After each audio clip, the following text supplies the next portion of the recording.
Please be seated, ladies and gentlemen.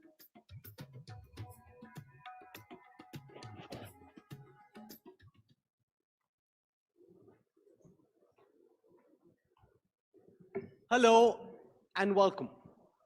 The theme of the Hindustan Times Leadership Summit 2025 is Transforming Tomorrow.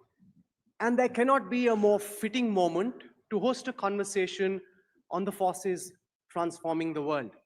We are gathered here just hours after a widely watched and closely tracked visit by Russian President Vladimir Putin, a visit that once again placed India at the center of global attention. At this moment, questions around power, partnerships, and geopolitical balance feel sharper than before. And to help us understand what transpired in those closed rooms, what signals India intended to send, and how New Delhi is reading the shifting currents of global politics from Moscow to Washington, from the Indo-Pacific to our own neighborhood, we have with us the person steering India's foreign policy through these complex and competing pressures. As we look at how nations adapt, respond, and lead in an unsettled world, it is my pleasure to welcome the man who's been shaping India's external engagement with clarity and conviction. Ladies and gentlemen, at the Hindustan Times Leadership Summit, join me in welcoming India's External Affairs Minister, Dr. S. Jaishankar.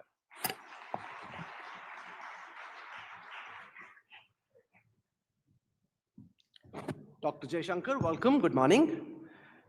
You just saw Vladimir Putin off. The entire world was tracking what's going on between Delhi and Moscow. To those watching in Europe, to those watching in DC, what was the message the Modi government was sending? First of all, Rahul, let me say what a pleasure it is to be at the HT Summit. Of course, it's it's particularly tough when you're featured after Hugh Grant. But fortunately, foreign policy is more exciting than any movie currently.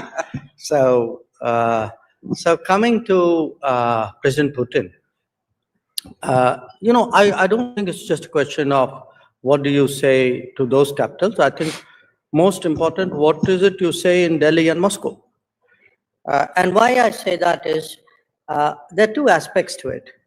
For a country like us, a big country rising, expected to occupy a more important place, even more important place.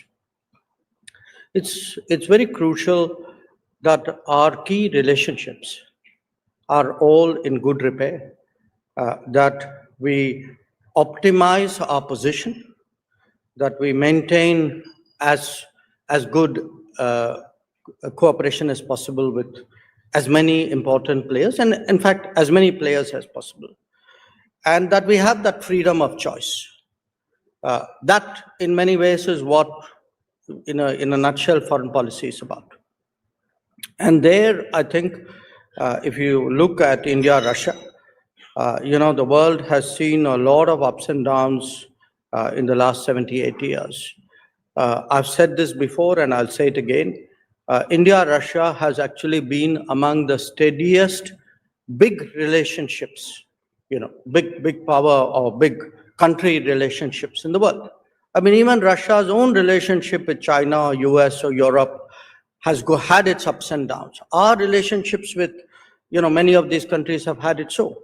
But one, where Russia is concerned, and I think you can see that also in popular sentiment.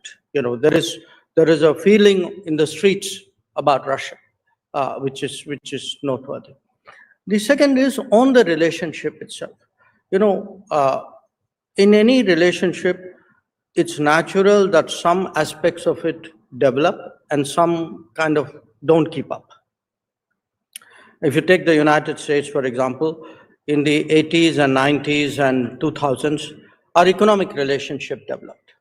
But there was virtually no defense relationship till after the nuclear deal.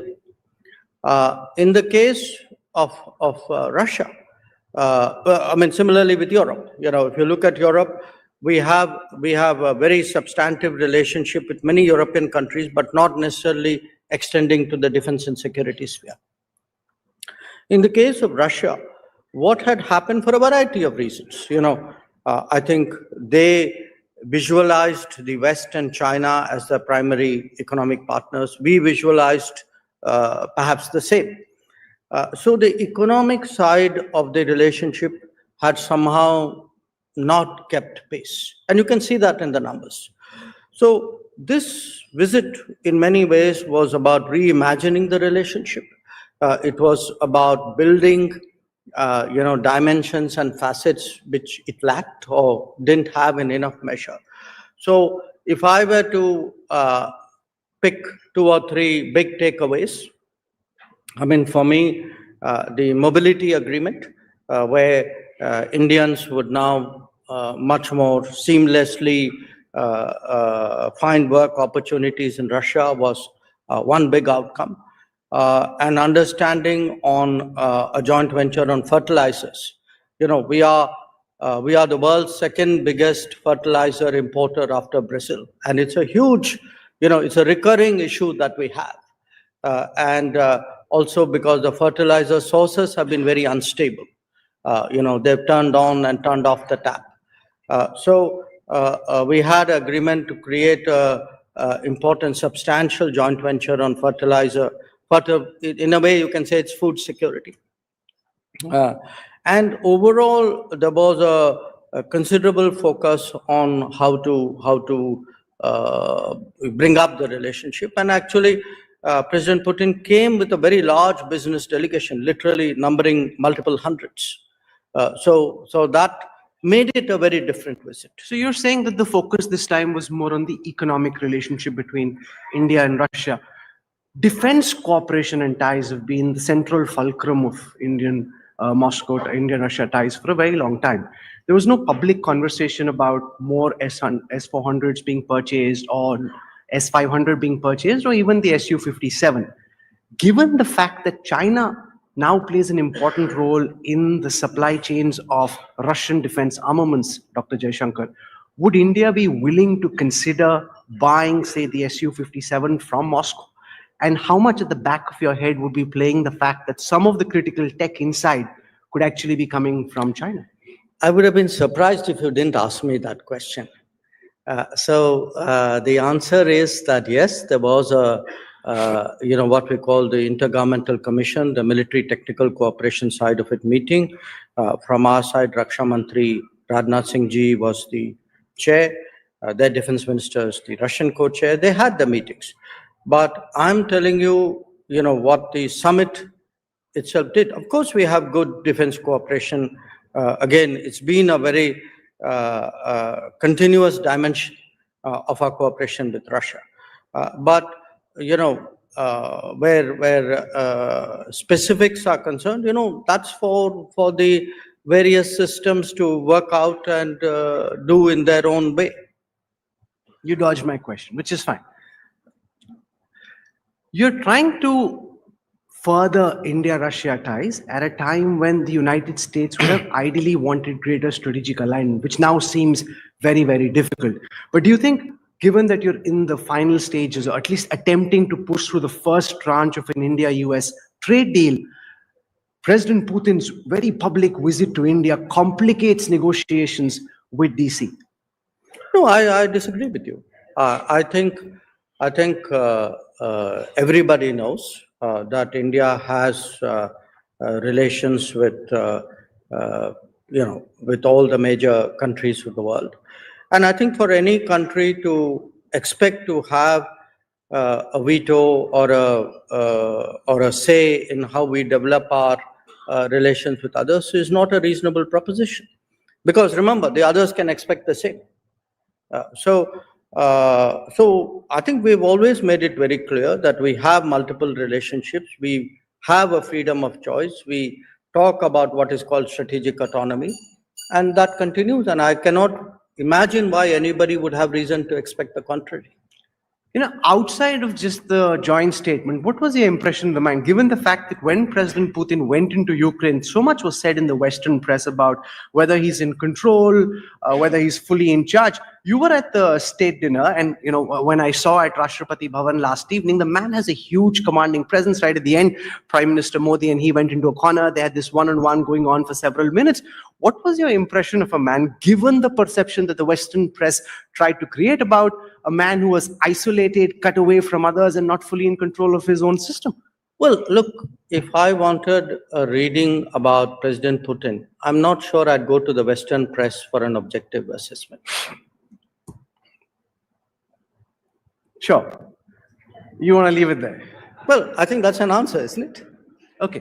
No, so let's build on this further by asking you for a reading of what do you think is happening with American President Donald Trump at the moment.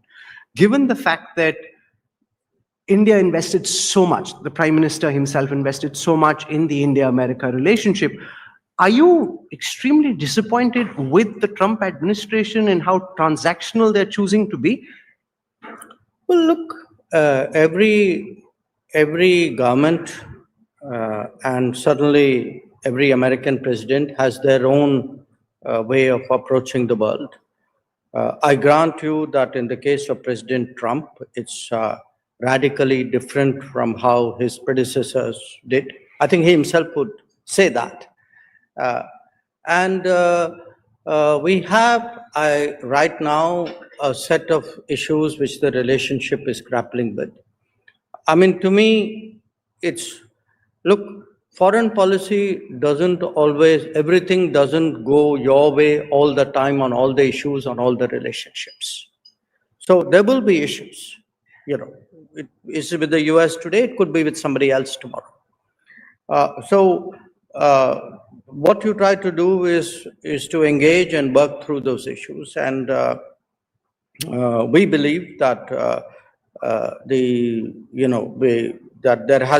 there can be a landing point for our respective trade interests.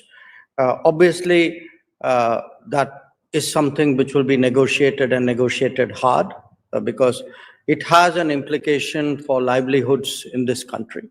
At the end of the day, for us, the interests of the workers and the farmers and the small business and the middle class matters. So when we look at a trade agreement with a country like the United States, you have to be extremely judicious about your position, about what you put on the table. How optimistic are you at the moment? Are we days away, weeks away, months away, potentially years away from just the first part of the trade deal?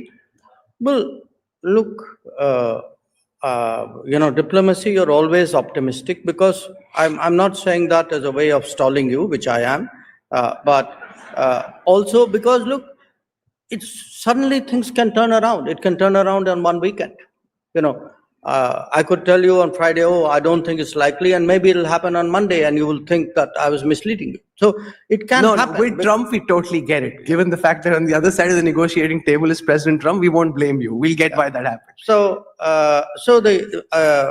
we've had, there's no lack of communication. There's no lack of negotiation.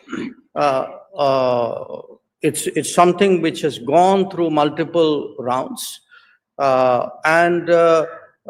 We have to see when the call is taken and on what terms.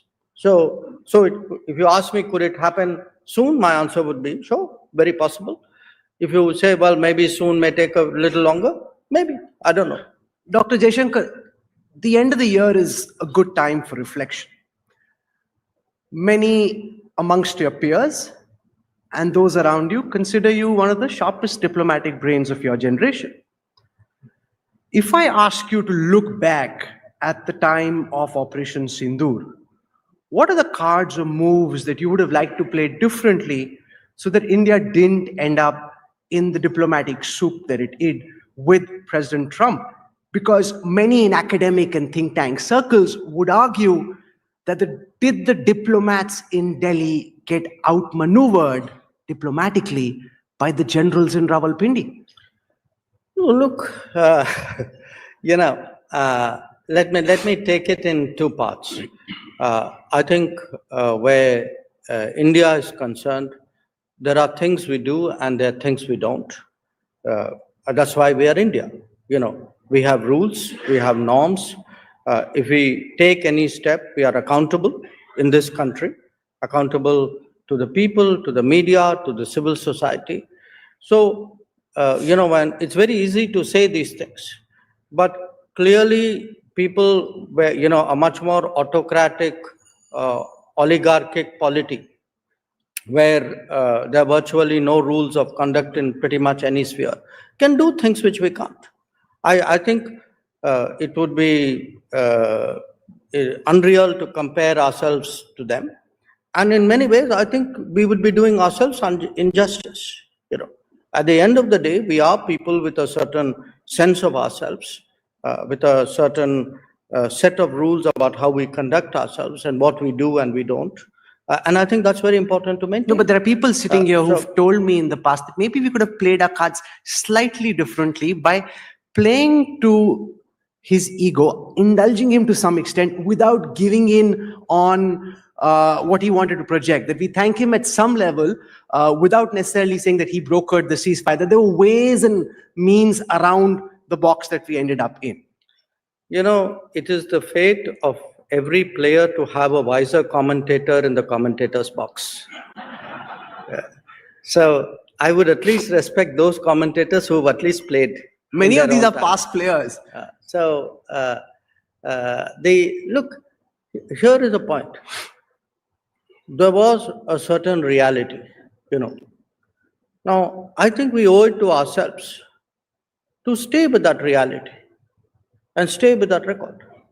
And I don't think I need to belabor that point. I mean, at the end of the day, I mean, we have to stand up for what is our interest and what is our, I would say, view of where the relationship should go and what terms it should go. Is it fair then to say, Dr. Jaishankar, that the relationship with the United States is moving from a zone of strategic alignment to now being increasingly transactional? Look, I think clearly right now trade is the most important issue there. It's clearly very central to the thinking in Washington, much more than it was to earlier administrations. It is something which we have recognized, and we are prepared to meet, but we are prepared to meet it on reasonable terms. You know, I mean, for those of you who think that diplomacy is about pleasing somebody else, I'm sorry, that's not my view of diplomacy. I mean, to me, it is about defending our national interests. It is about saying what are things which my country and my people believe in. I'm not going to give a version out there which does a disservice to my armed forces and my people. Please understand that. What's your reading of the state of play with China at this time, given the fact that there have been now meetings at the highest level? To what extent have we been able to take the relationship out of the frostiness that we found ourselves in post-Galwan? And what do you see as being the immediate trajectory from here? Well, look, after October 24, which was when the Kazan meeting happened between Prime Minister and President Xi, we reached an understanding on the last set of friction points at that time. And since then, it's now been a little more than a year. I think by and large, the border areas have remained stable. Patrolling patterns have mostly resumed and are taking place smoothly.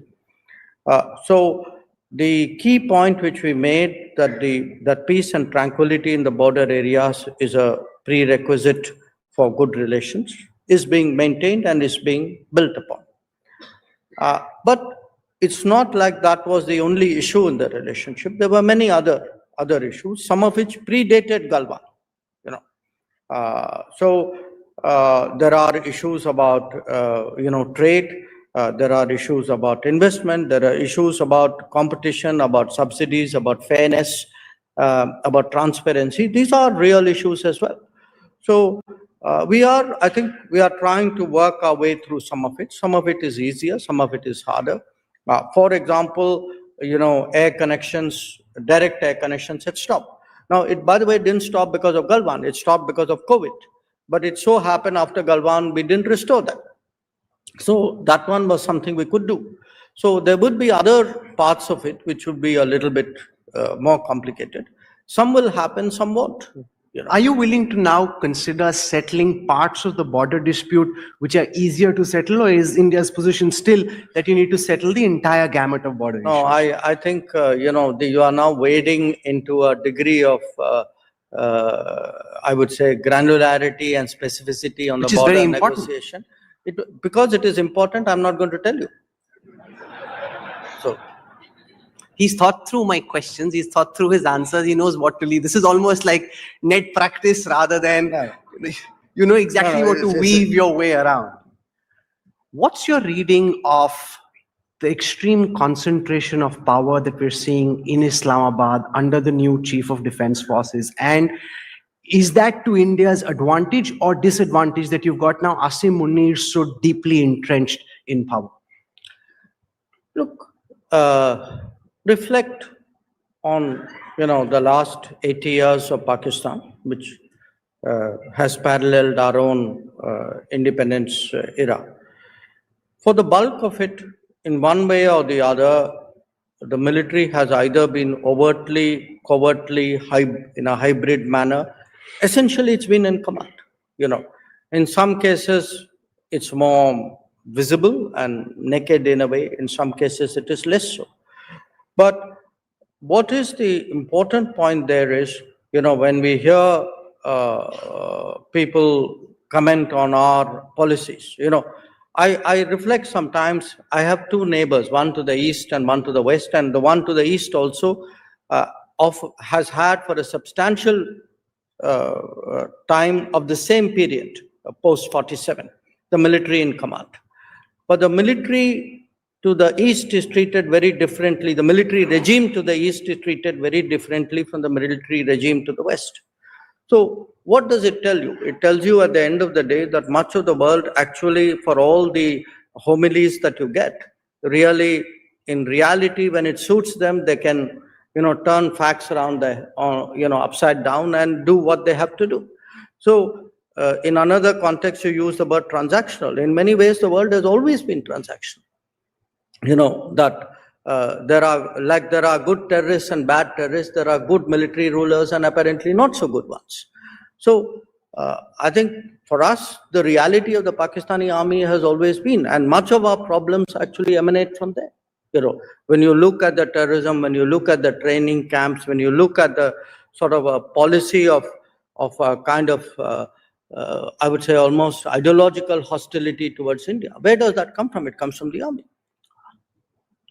Since diplomacy is so much about optionality, given our attacks after Uri and now Pahalgam, are we diplomatically boxed into a corner where General Asim Munir can, whenever he chooses, trigger a terror attack at some part in India, and you've already de facto announced to the world or signaled to the world your intent that you will strike back somewhere or the other? No, look, I think, I'm not sure where you get your admiration for him from. I have no admiration for him. I'm quite disgusted by some of what he's done. I can only say that, look, at the end of the day, look at the state of Pakistan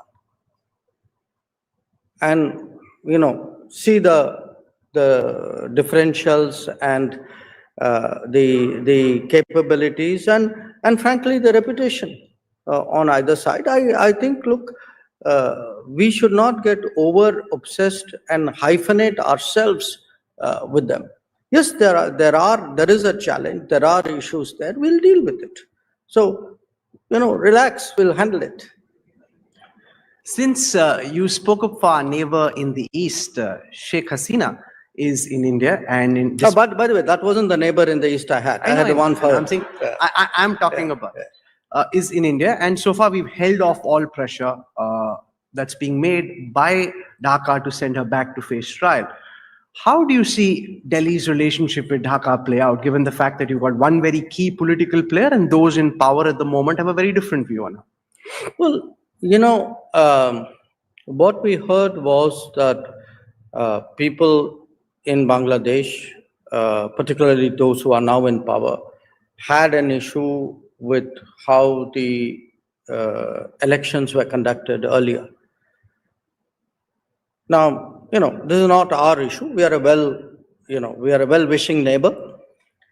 Now, if the issue was the election, then you would imagine that the first order of business would be to do a fair election, which has, hopefully something would, election would happen soon. It's their business. But at the end of the day, if the entire issue was about fair elections, then it makes sense that elections are held. So as far as we are concerned, we wish Bangladesh well. We think as a democratic country, any democratic country likes to see the will of the people ascertained through a democratic process. And, I'm quite confident that whatever comes out of the democratic process would have a balanced and mature view about the relationship, and hopefully things would improve. And Sheikh Hasina is welcome to stay for as long as she wants. Well, that's a different issue, isn't it? I mean, she came here in a certain circumstance, and I think that circumstance clearly is a factor in what happens to her. But again, that is something in which she has to make up her mind. Since you're so fond of cricket, those sitting here at the Leadership Summit have seen Dr. Jaishankar bat on different kinds of pitches over the years. And when it's a flat pitch, his batting is more aggressive. And now when the pitch is trickier, it's good that you're more circumspect and allowing a lot of balls to go through. The theme of the program this year is transforming tomorrow from the lens of diplomacy and foreign affairs. What is the transformation that you're seeking, not just next year, but in time moving forward? And what does transforming tomorrow mean to you, Dr. Jaishankar? Obviously, transforming tomorrow can have a variety of meanings to each person in their own profession or their calling. Or as an Indian, I can think of what tomorrow would mean for India. So, if I were to put it all together, I mean, clearly all of us would like to see tomorrow an India which would be economically much stronger, which would technologically be much more so.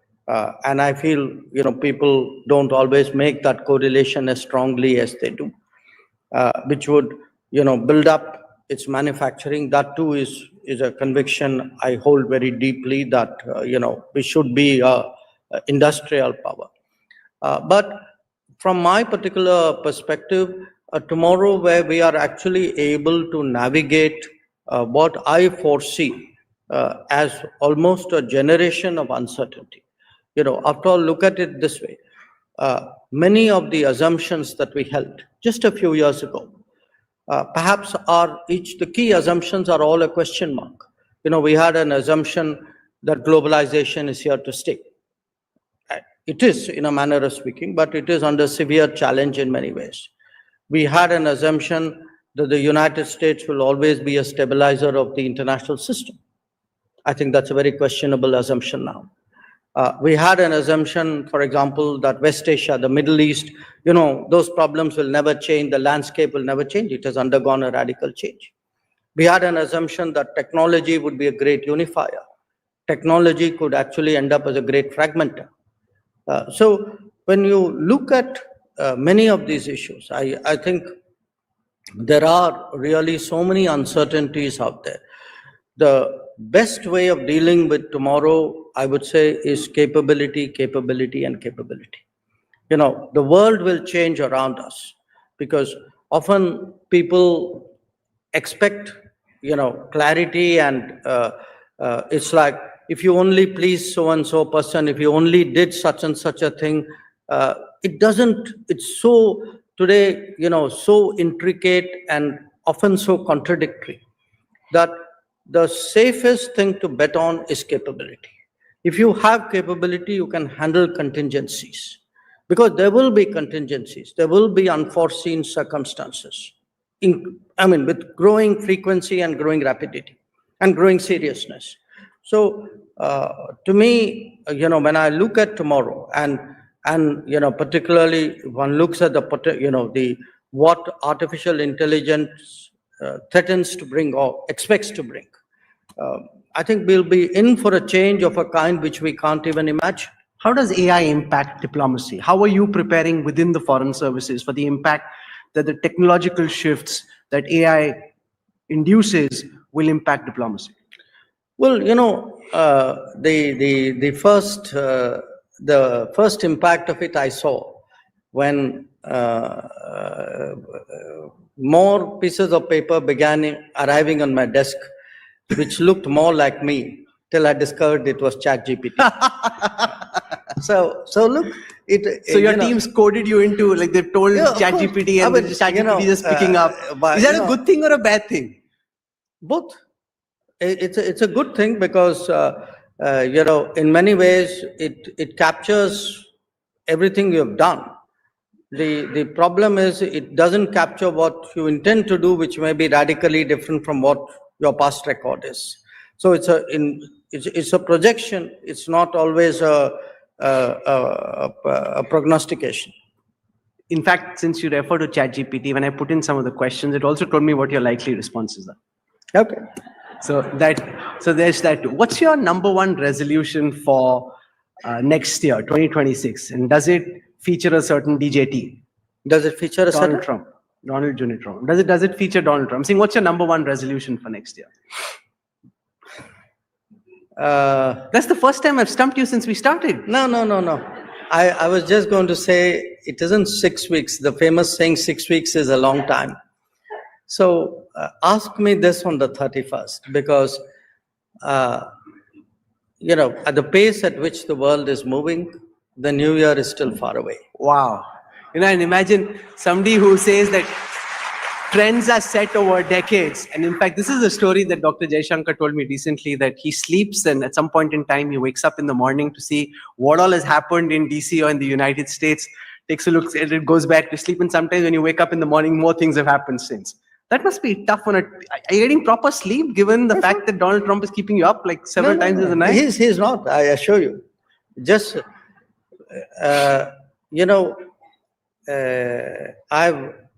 always had this habit of being awake and sleeping well at the same time. One part of you is sleeping, one part of you is awake. Because actually, remember, the bulk of the people I work with are not on my time zone.